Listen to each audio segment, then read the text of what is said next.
میٹھا بولنے کا نام اخلاق رکھا. سن لو, میں اکثر دوستوں کا کرتا ہوں, میں کہتا ہوں 1,00,000 روپیہ عید پہ بندہ اپنی بیوی کو دے نا, شاپنگ کر لے.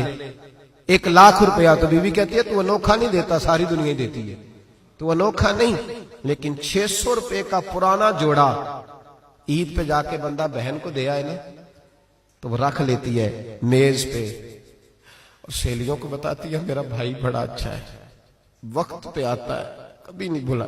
ٹیلی فون تیری بہن ساری رات دیکھے نا,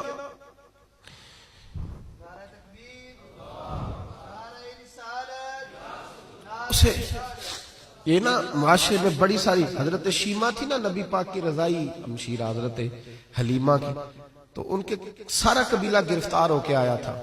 وہ جب آئی ہے نا نبی پاک کے پاس, تو حضرت ابو ہریرہ سے کہنے لگی حضور کو جا کے بس کان میں کہہ دو کہ حلیمہ کی بیٹی آئی. حضرت ابو ہریرہ کہتے ہیں حضور اتنی تیزی سے اٹھے کہ نبی پاک کی چادر بھی منبر پہ رہ گئی. پھر حضور گھر لے گئے, فرمایا فاطمہ اور عائشہ کو بلاؤ, میری بہن آئی ہے. میرے محبوب کریم نے فرمایا تو اگر کہے گی نا تو میں تیرے لیے مدینے میں مکان بنا دوں گا, تو یہیں رہ جا. کہنے لگی نہیں محبوبہ واپس جانا. تو حضور سے کہنے لگی میرا سارا قبیلہ گرفتار ہے, اسے چھوڑ دے. حضرت ابو ہریرہ کہتے ہیں ہر کام حضور نے مشورے سے کیا, پر جب بہن نے کہا نا چھوڑ دے, اور میں کوئی مشورہ نہیں, جیسے تو کہے گی ویسے ہی ہو جائے گا, جیسے تو کہے گی ویسے ہی ہو جائے گا, جس طرح تو چاہے گی.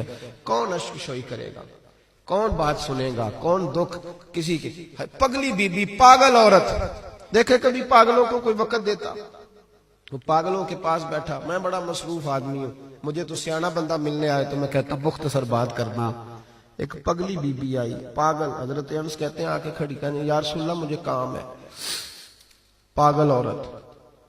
تو نبی کریم صلی اللہ تعالی علیہ وسلم نے کہا کیا کام ہے؟ تو اس کے محلے کے لوگ کھڑے ہو گئے, کہنے لگے حضور چھوڑیں گے تو دیوانی ہے, ایسی باتیں کرتی رہتی. جناب انس بن مالک فرماتے ہیں حضور ناراض ہوئے, فرمایا تم سے بات کر رہی ہے کہ مجھ سے کر رہی ہے؟ کرنے دو باتیں, کیا بات ہے بتا. کہنے لگی حضور یہاں نہیں کرنی, میرے ساتھ آئے. نبی کریم اس کے پیچھے پیچھے چلنے لگے. جناب انس فرماتے ہیں کہ صحرا میں لے گئی, نبی پاک ریت پہ بیٹھ گئے, سامنے بیٹھ گئی. کہنے لگی حضور بچوں کو منع کریں, مجھے روڑے مارتے. فرمایا میں کہہ دوں گا, اب نہیں کریں گے. حضور میرے گھر والے میری بات نہیں سنتے. فرمایا میں سمجھاؤں گا.